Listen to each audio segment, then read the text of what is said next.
BetOnline is the most trusted betting platform and your number one source for online betting. From the earliest odds to in-game live betting, BetOnline provides you with all the action and the ability to watch the games as they happen. With the largest selection of odds on everything from football, NBA, and college football, NHL to UFC and MMA. Head to BetOnline today to get in on the action with America's most trusted site for online wagering. BetOnline. The game starts here. Welcome to Bleav in the Arizona Cardinals, part of the Bleav Network, joined by former tight end and Super Bowl 33 participant Ed Smith. My name is Javon Adams. Be sure to subscribe, comment, rate, and follow this podcast, and tell all of your Arizona Cardinal fans and friends to do the same. You can also watch us on Bleav TV around the country, in airports, and on YouTube. Read the top Bleav stories at si.com and follow us across all our Bleav socials. Bleav in the Arizona Cardinals. What is good, my brother Ed Smith? What up, though, brother Jay? Who would have thunk it coming into, was it week 11 or 12, actually, off the bye week, 6-4 Cardinals, first place 6-4 Cardinals, heading up to play the Seattle Seahawks and that 12th man for rights to remain atop the division, Crazy, bro. What's interesting is, so we do this twice a week. So Mondays and Thursdays. This is Friday, but you get on. It's it's coming on the holidays, and so coming off of a bye week and all that good stuff. But so make sure you plan your calendars and your updates and your all that stuff accordingly. And so what we do on Thursdays or Fridays is we look ahead to the upcoming opponent, and on Mondays we kind of reflect upon the what just happened, the game that just took place. But what's interesting to me is that, and I was looking at it, and something just didn't seem quite right to me. I'm looking at 6-4 Cardinals, 5-5 Seahawks, because the Cardinals are traveling on the road to take on the Seahawks in Seattle. But man, when you would think that if you win 4 in a row, that your record would be even better than this.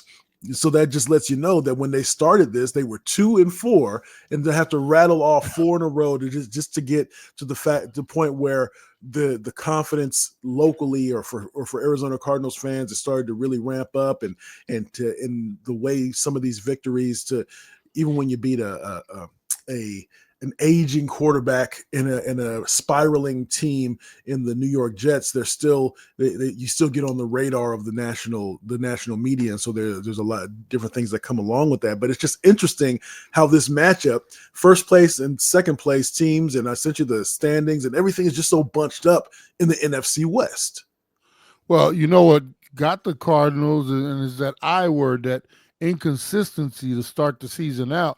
With that roller coaster where you give and you taketh away, they and these are the type of seasons you either squeak into the playoffs or you miss it by a game, and then you can look back and it's like, damn, if we just did this or that. But right now we're on track. The 4-game winning streak, it is what it is. You are where you are, and there's no looking back at this point in time. It's just we just got to continue to try to get better week to week, game to game. And I said right now, I would say the Cardinals are actually ahead of schedule. We're looking, we talk, all the way through the offseason, the over-unders for the year, and nobody expected the Cardinals to be in this position for the most part. And I think when we're here in our little bubble, we're starting to hear others chatter about us. That's when you're opening up some eyes, because for the most part, the Cardinals are usually, it's just the Cardinals over there doing what the Cardinals do. And, it's like silent, over here.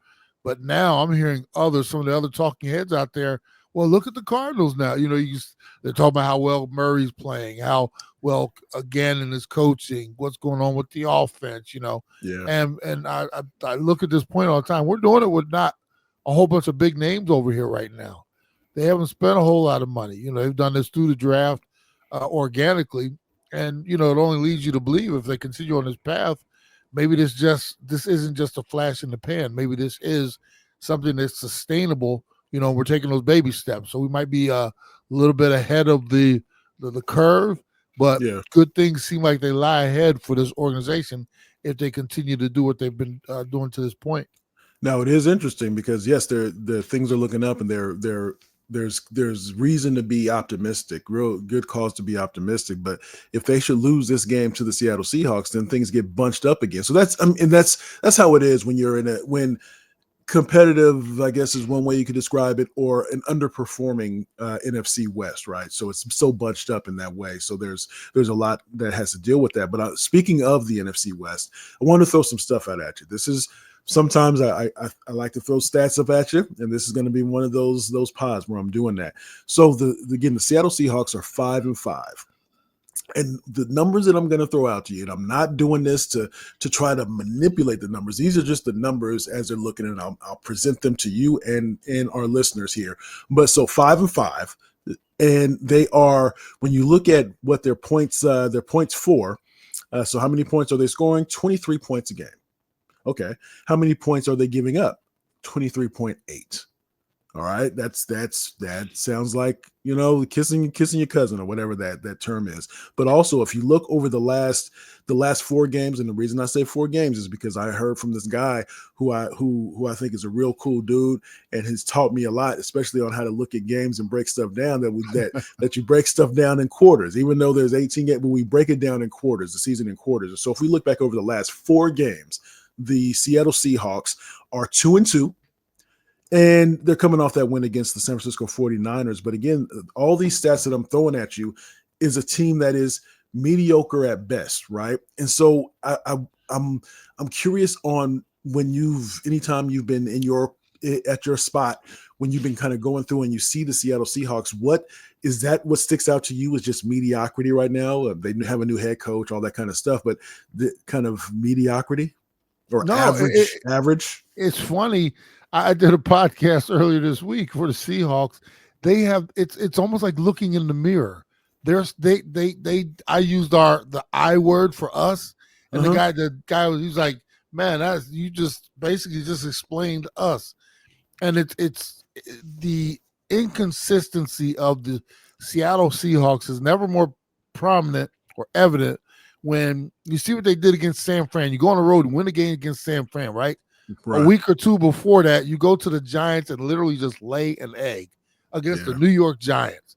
Right. And that's what they do. They're a team, you're talking about Jekyll and Hyde, you just have no idea. Now, we're starting with a 4-game winning streak. You can say, at least for this little clump right now, we've gotten away from our inconsistencies. We haven't totally taken off the costume, but, at least we got the mask off right now. Right, Seattle is still, and that's why Seattle is 500, for the most part, because they do that. You have no idea which team is showing up. And sometimes it's not even game to game, it's half to half. You think about what they did against San Fran last week. They looked horrible for, the first half of that game.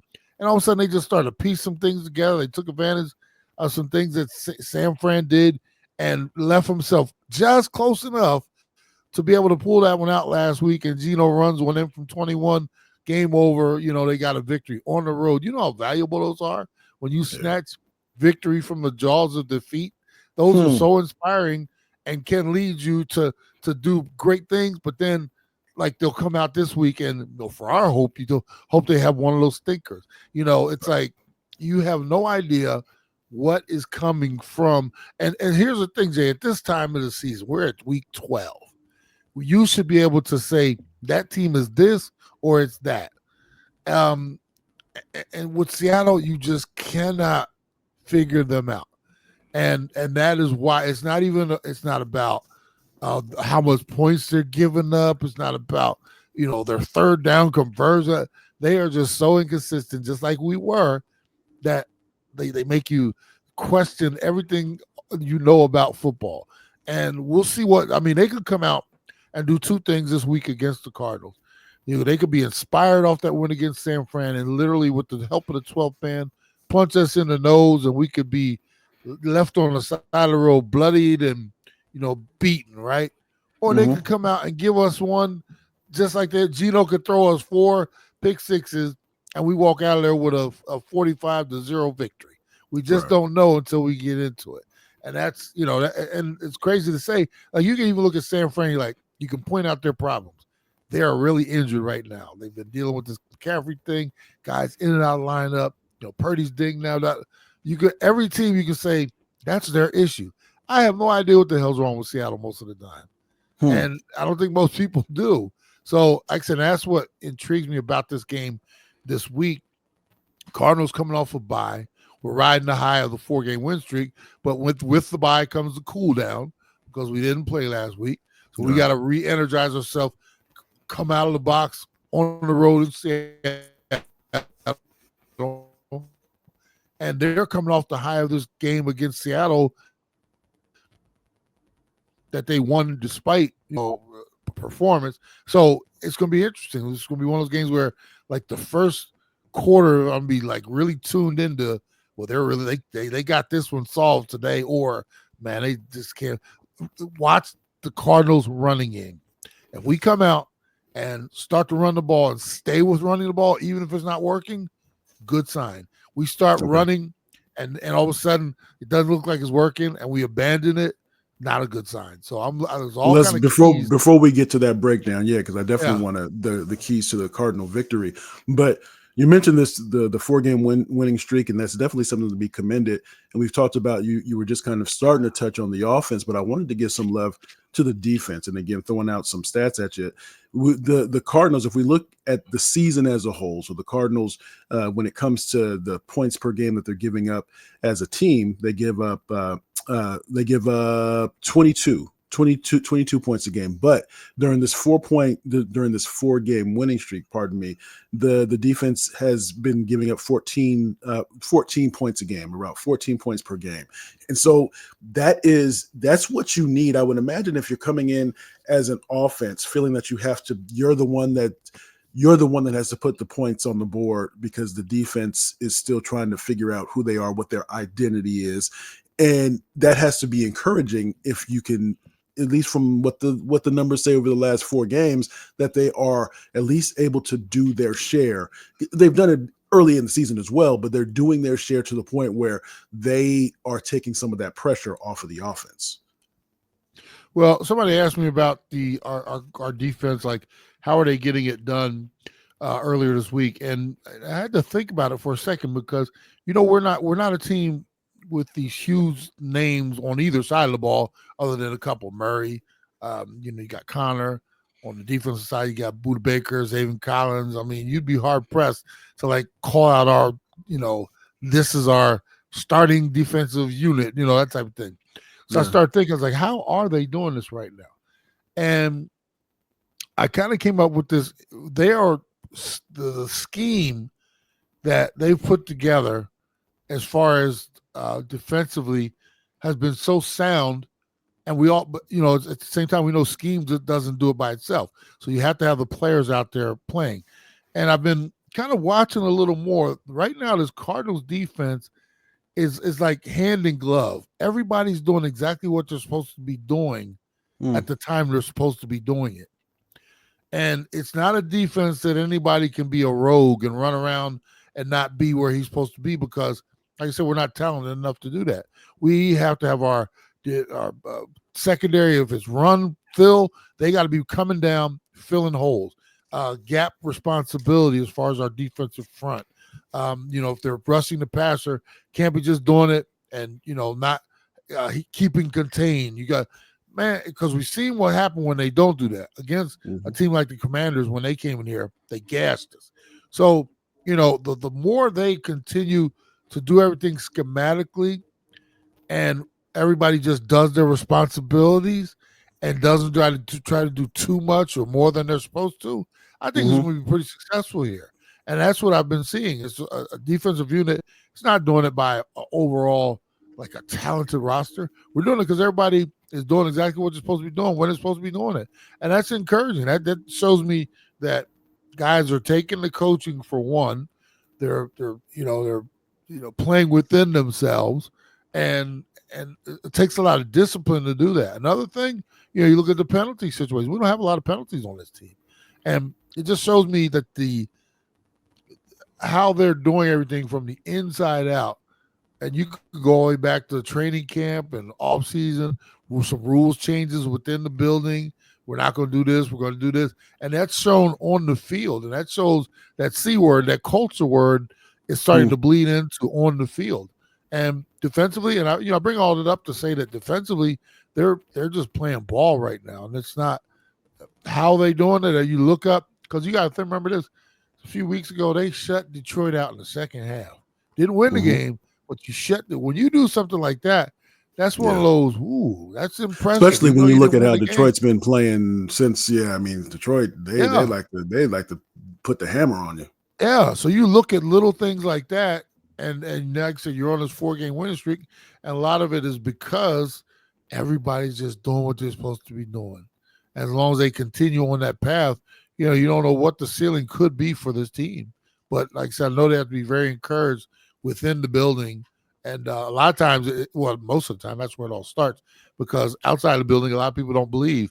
And, we see it, and then you start to come on board. But that coaching staff, they've been putting this together quietly along with those players. And like I said, I'm very impressed to this point so far. Bleav in the Arizona Cardinals. He's Ed Smith. I'm Javon Adams. We are presented by Bet Online. So before we get to what Ed's kind of keys to a Cardinal victory are, on the offensive side of the ball, and is we're looking at, again, if the defense is starting to step up and we're starting to see the gelling, the chemistry, all the chemicals come together, so to speak, the offense has to be given some props as well, because over the last 4 games, that same 4-game winning streak, we're looking at they've been putting up 26.25 points a game. I just was curious though, if you had to set in the run game, or sticking to the run game and making that really a part of the identity of the team, is something that I think is important. But you often talk about, and I've heard other people talk about, kind of, Kyler really maybe feeling comfortable or really being able to kind of unlocking himself a bit. But if you had to put a number, if there was a number of snaps or a number of pass attempts, better yet, for Kyler Murray, what would that be for you? Because I think about, and you mentioned this a couple of weeks ago, if some quarterbacks, if they're getting a lot of pass attempts and that kind of doesn't bode well, that maybe means the game's not going the way that you wanted, etc. But when you're thinking about Kyler Murray, what is a good number of pass attempts for him? Because I've seen 30 plus attempts where he's got 300 plus yards, and 30 plus attempts where he's had 100 and something yards, very minimal yards and really not perform well. Is there a number or that you have in mind? Not necessarily a particular number, because we all know game to game, you don't know how many snaps you're actually going to get. I will say this. I like the fact that they're asking Murray to do more but less at the same time, meaning they're not asking him to go out there and throw the ball 45 times and be superhero, running up and down and scrambling and doing all this stuff. They're asking him to throw the ball anywhere from 20 to 25 times in most games and manage the offense. And that's not a bad thing. What it does, it allows the running game to absorb into the game. And I think he really needs that, especially when you have Connor out there. He's a bruiser, man. He can get you 4 in a cloud of dust. He can also break one and get you 25, 30. So the fact that they're using Connor more, and our other running backs as well, allowing Murray just to be not so much carry the weight and the load of everything. Because we've seen what happens when you put everything on his shoulders. Now he's not only throwing the ball 40 times, but you now want him to scramble another 10 times for 70, 80 yards. And that gets to be a whole lot. And I'll tell you, another quarterback is doing something similar right now, Josh Allen. He's doing more with less. And I think what happens is you unburden your quarterback a little bit by allowing him just to go out, pick his spots. Murray knows when to run. I wish he would run a little bit more sometimes. For the most part, he knows when to scramble and get out of there. You're moving him around a little more in the pocket, and you're also letting him sit back there, and you're putting some pretty good route trees and things together, so he's starting to get more comfortable, finding his receivers, secondary guys, and hitting them. He's not afraid to drop it off, as well. So, in essence, like if I was looking for you would always like to lean toward 50-50, but that's not realistic. They're going to be games when it's ground and pound, and you might not throw the ball as much. And there are other games where you either might be behind or you're taking what they're giving you and you're throwing the ball 30, 35 times. I don't like to see Murray up into those 30s. I'm really happy with him in the 20s and the run game, maybe take a majority of those plays, that type of thing. But like I said, I'm really impressed with how he seems like he's at ease with what they're asking him to do and how he's executing it right now. And like I said, it'll be interesting. Say a team just totally gets in the box and takes our run game away from us, and he has to turn it on, and maybe one of those games where he has to drop back and throw it for it. We'll have to look at it from game to game. I don't know if he's had a game where he's thrown it 40, 45 times this year. I believe he did. Yeah, I believe he did. I think it's early. Yeah, I think the link is in the notes there. I'll try to click it to see in terms of what his performance there. Let me see as we do this here. For the most part, they kept him pretty consistent though.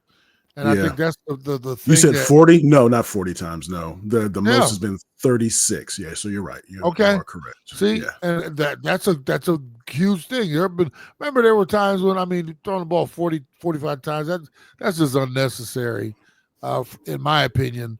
Especially there have been games when we've had a lead or we were close, and it's like, why did they just abandon the run like that? So I actually like that stat. The fact that he hasn't been up there one time. And like I said, maybe this is the week. I don't know.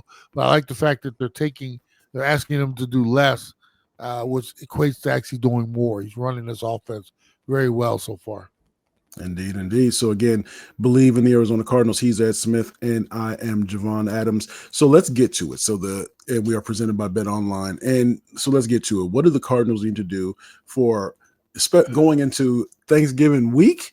To be able to be riding a 5-game winning streak, what do the Cardinals need to do to come out with the victory? I think I came across a soundbite of the Seattle Seahawks that the head coach really wants to try to make this like a playoff atmosphere to try to so that they can get back into the mix for that NFC West, and so to really get the 12 to have to really be a part of the game, so to speak, as we know that when they're fully engaged, they can definitely what do they call it, false start field over there sometimes. So what do the Cardinals need to do to come out with a victory? Well, my opinion is stay with, the formula that they've kind of created to this point, which is definitely run the ball. Connor should have anywhere from 25 plus touches, if you ask me. Get Kyler under center more, run the ball with Connor. When it looks like it's there, hit him with a little play action to try to get over the top. But definitely, in addition to all that, you want to get Trey involved underneath. Along with Marvin on the outside. This would be a total offensive effort from everybody. We should have all hands on deck for this one. I don't think it has to lie all on Murray's shoulders. If we can do that, establish the run, keep them off their toes, because they're going to come. They're going to try to shut our run game down. They know how important Connor is. And if they do that, then they force our hand a little bit. We, on the other hand, have to be smarter than that. Go up there, like I said, put the ball in Connor's hands, allow Murray to continue to do what he's doing, maybe throw the ball 20, 25 times, and then, control the clock as well. And then the other thing is you're going to have to battle that 12th man. Can't have silly penalties that do a couple things. One, they take you out of drives, like third downs especially. You can't have third down penalties that are stopping drives. When it looked like we were getting in the field goal position, boom, all of a sudden we're out of it and we're punting instead of continuing on trying to get 7 or at least that 3. And then the other thing is extending their drives sometimes, silly penalties that allow them to stay on the field instead of getting them off, especially on third down. So this one, I won't call this a ball control game, but it's definitely a clock management game, if you ask me. This is one that you definitely want to have the ball in your hand as much as possible. And then on the flip side, take advantage of those Geno mistakes when you can, because he is going to give you 1 or 2, just like last night with Jameis Winston. You just know. It's like you wait for the Joker to come out because it's theirs, and you can't drop those. When he gives it to you, you got to be ready to take it, and then take advantage of those mistakes. This is going to be one of those, you don't like to think of like the NFC West is like, every division has their identity, and you think of the NFC and the AFC North. That's the black and blue division, But this one is going to be one of those hard-hitting games that could come down to the last drive, and this could, when you talk about the division, who has control of it, you start getting down when it's this tight. You start getting the tiebreakers and all that crazy stuff. This is an important game for the Cardinals and the Seahawks equally. So we'll see who is disciplined enough to do the things that they're supposed to do. And then the other thing, JL, last thing I'll say, got to be ready. This is one of those games. You come with a game plan. You have to be ready to adjust. You have to be ready to make those in-game adjustments, something that you did not prepare for, or we were prepared to do this. They're doing this to counteract. We got to have our B and C game plans or adjustments ready to go. So this will be a true test for the coaching staff and the players as well to communicate what's going on out there. What are we seeing that we weren't expecting? Let's do this instead of that. So it's going to be real interesting because nobody's showing their cards. Everybody's going to come out and try to, hit them with something that they're not prepared for at this stage of the game, especially because the division rivals, you're not going to surprise too many teams, but at the same token, you can throw a wrinkle in there, and then it's going to be all up to who makes that, that counteracting move fast enough. So it's going to be a good game. I'm really looking forward to this one. Who would have thought that this late in the season we'd be talking about the Cardinals and the Seahawks battling for, first place in the division. And, the one thing I will say, I'm not going to think any less of the Cardinals for the most part, unless they come out here and lay an egg and go back, show us that ugly dark side again. They can go up there and even a loss, sometimes there are such things as good and bad losses. And even if they go up there and play hard and come away with a, lose by 1 or 2 or whatever, I'm not going to be disappointed because they've showed me enough over these last few games that I think they're for real. And it's just a matter of, moving on 1 week at a time now. So you mentioned in terms of trying to avoid the false starts and all that, I'm curious. So it's imperative that they've practiced some silent counts and stuff like that this week, right? Leading up to this game. Oh, absolutely. You got to be ready for that. And everybody has their different processes, whether it's the guard next giving a signal or they should be practicing on that stuff. On a quick story, when we were going up to play the Vikings in the NFC Championship game all those years ago when I was in Atlanta, we actually practiced between 2 speakers the size of Buicks, bro. They brought these speakers out on each side of the field, and when we ran our offensive stuff, where they would blare it up, they would call the play. We did everything as if we were. It was so loud, like we were standing next to a jet plane. But they wanted us to experience it from start to finish. Play call in, screaming, trying to get the call during the huddle, and then at the line of scrimmage, we practiced it all. So that's over. You can't just we're just gonna work on the silent count and go out there with no noise. And ain't nobody say anything. This is a test for this is a true test for we're going all out. This is one of those times where I wish we had like our passes to go watch practice, because I would like to see their process of we're doing this or that, and this is how we're going to do it. Because you just laugh, but some teams actually do that. They're like, "Hey, are you serious?" Go start. Yes, that shows you. Like I said, as a player, you see stuff like that. Sometimes you're like, wow, no wonder we can't. They've never won here or what. It's all about the process. Yeah. You bring in the noise because you're not going to be dealing with the noise. You don't just go out there and, hey, we're just going to go on silent count. We're just going to pretend like you're screaming and you can't hear anybody. That type of That is hilarious. Pretend. Yeah. So, what's the next play call? Pretend like I said it. Okay. Yeah. Wow. So having said all those prepared teams like Belichick, he's a cat, bro, that you can imagine that they would come out and do some of the craziest stuff probably just to be prepared for anything. And like I said, that really helped us. We in that game against Minnesota, that we had 0 false start penalties, and in that environment, and that was impressive. That was one of the things that kept us in that game the whole time, was lack of penalties from an offensive standpoint. So if we're looking at it, if you're able to pull it up to see what the line is for this game, the Cardinals are getting a point. Okay. So what is your That was provided by Bet Online. by Bet Online? What is your prognostication? What do you think about this game? Who wins it? What do you think? I think it's a hard fought battle. And because of the importance of it, and I don't know, the Seattle, they get me every time because they went on the road, won in San Fran. You're coming home, excitement to have the Cardinals come in here, first place on the line. I'm thinking good Seahawks show up along with good Cardinals. That doesn't mean because they play a good game doesn't mean we can't. Right. But if I'm picking this game, you got to go with the home field, a little bit of home field advantage. Yeah. And for that particular reason, I'm thinking it's going to be a close game. And obviously Vegas thinks it is too. With a 1 point, normally, 1 point means basically it's a coin flip. I'm not sure about coin flip up in Seattle with that fan base. I'm not sure if we've arrived like that, but give some respect. Put some respect on it. Picking this game, I am going to go 24-22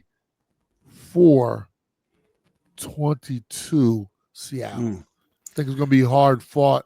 I don't know if it's going to be a score. I don't know what the weather could be nasty, rain and all kind of ick up there. So I am going to go Seattle just pulling out a squeaker, maybe on a last second field goal to win this one.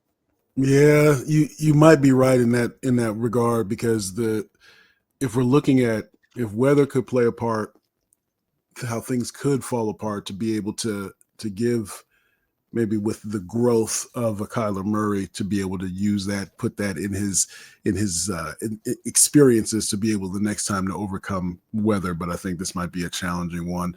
I agree with you. I say the Seattle Seahawks, but gosh, and it's interesting. And as we always say, we hope that we're wrong, especially when we pick against the Cardinals, because we would love them nothing better than it's better when they win 4 games in a row. I'd love to see them make it 5. Make me eat a little bit of crow, maybe Thanksgiving style. But I agree with you. I think the Seahawks will a close one. I'll probably go with the same score as you. I think it'll be a close one for sure.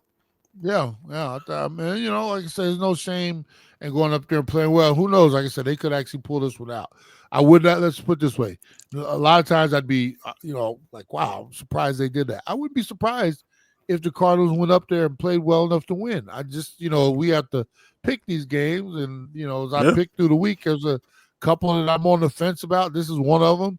And obviously Vegas is as well because they got basically a coin flip. But the home, if this game was in Arizona, I would actually pick the Cardinals.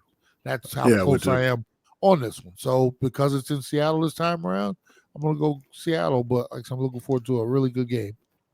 All right. And so he is Ed Smith. I'm Javon Adams. We do this thing twice a week. On Mondays, we look back on the game that was. On Thursdays or Fridays, we look ahead at the upcoming game. Make sure you tell a friend what we have going on here. As always, we are presented by Bet Online. And as we always like to say around this time, you can